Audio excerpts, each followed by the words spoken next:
ಹೊಸ್ತಿಲು ರಂಗೋಲಿ ಹೇಗೆ ಹಾಕಬೇಕು, ಎಡದಿಂದ ಬಲಕ್ಕೆ ಹಾಕಬೇಕಾ, ಬಲದಿಂದ ಎಡಕ್ಕೆ ಹಾಕಬೇಕಾ, ಇದೊಂದು ಸುಮ್ಮನೆ ಒಂದು ಪ್ರಶ್ನೆ. ಅನೇಕರಿಗೆ ಗೊಂದಲ. ಕೆಲವರು ಎಡಗಡೆಯಿಂದ ಪ್ರಾರಂಭ ಮಾಡಬಾರ್ದು ಅಂತ ಬಲಗಡೆಯಿಂದ ಪ್ರಾರಂಭ ಮಾಡ್ತಾರೆ. ಇನ್ನು ಕೆಲವರು ದಕ್ಷಿಣದಿಂದ ಪ್ರಾರಂಭ ಮಾಡಬಾರ್ದು ಅಂತ ಉತ್ತರದಿಂದ ಪ್ರಾರಂಭ ಮಾಡ್ತಾರೆ.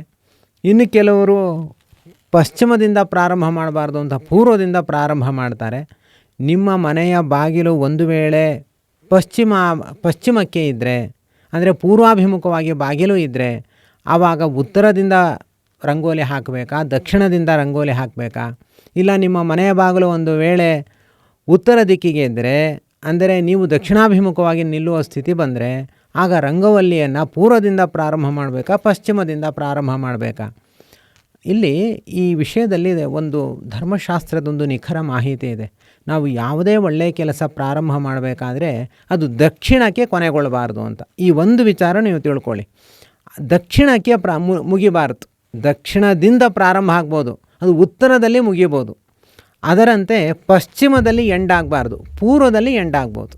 ಆದ್ದರಿಂದ ಹೊಸ್ತಿಲಿಗೆ ರಂಗೋಲಿ ಹಾಕಬೇಕಾದ್ರೆ ಇನ್ನು ಮುಂದೆ ಪ್ರತಿಯೊಬ್ಬರೂ ಕೂಡ ದಕ್ಷಿಣ ದಿಕ್ಕಿನಿಂದ ಪ್ರಾರಂಭ ಮಾಡಿ ಉತ್ತರ ದಿಕ್ಕಿನಲ್ಲಿ ಎಂಡ್ ಮಾಡಿ, ಅಥವಾ ಪಶ್ಚಿಮದಿಂದ ಪ್ರಾರಂಭ ಮಾಡಿ ಪೂರ್ವ ದಿಕ್ಕಿನಲ್ಲಿ ಅದನ್ನು ಸಮಾಪ್ತಿ ಮಾಡಿ.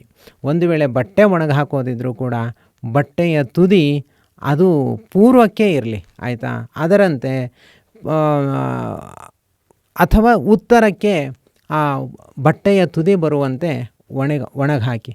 ನೀವು ಪ್ರದಕ್ಷಿಣೆ ಮಾಡೋದಿದ್ರೂ ಕೂಡ ದಕ್ಷಿಣದಿಂದ ಪ್ರಾರಂಭ ಮಾಡಿ ಉತ್ತರಕ್ಕೆ ಪ್ರದಕ್ಷಿಣೆ ಪರಿಸಮಾಪ್ತಿಗೊಳ್ಳಿ. ಅದರಂತೆ ಒಂದು ವೇಳೆ ಕಲಶ ಪೂಜೆ ಇತ್ಯಾದಿಗಳನ್ನ ಮಾಡಬೇಕಾದ್ರೆ ಮೊದಲು ದಕ್ಷಿಣದ ಕಲಶಕ್ಕೆ ಪೂಜೆ ಮಾಡಿ, ಆಮೇಲೆ ಉತ್ತರದ ಕಲಶಕ್ಕೆ ಪೂಜೆ ಮಾಡಿ.